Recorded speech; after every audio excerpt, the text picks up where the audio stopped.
Basically, if you just run me off what you just taught me really quick. Okay. So you mean what we were talking about with Rhiannon? How to go from here on Rhiannon. Okay. Really quick on Rhiannon, just so that when I get home I don't go, what was that exactly that he said? Anyway. Okay. Well, you know what? I just turned this camera on too, so I'll put this up for everybody like next week. No. Okay?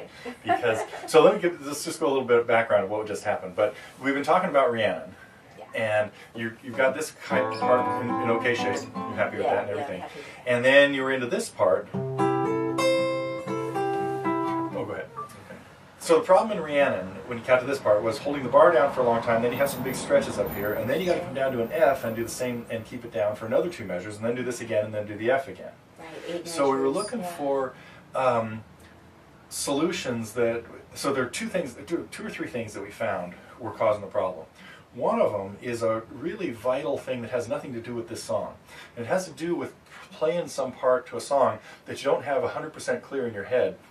So you're kind of walking through it, a note at a time. And so you would start this, and then you kind of slow down, and you'd be starting to think, there's a big stretch coming up, and you'd forget there was a note to play before the stretch. So you're thinking about this, then you got to go back and play this note, and then you're thinking, oh, where was that note? Then you play this, and now you just held this thing down for like 30 seconds while your brain was trying to get on the same page with your hand.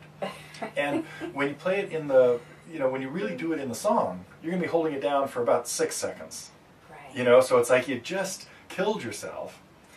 Right. Because of not having it really clear in your head what's going on. So the one thing we talked about there was go up here and put your hand there and just kind of like walk through it, what your fingers are going to do without even, you could be playing them, but don't press down. Just, it's not, you don't expect to hear music out of it, but think, okay, I'm going to be doing this in the bass, and then I need to hear this melody note, and then I got to make sure that I'm on this one before I start thinking about the big old stretch here.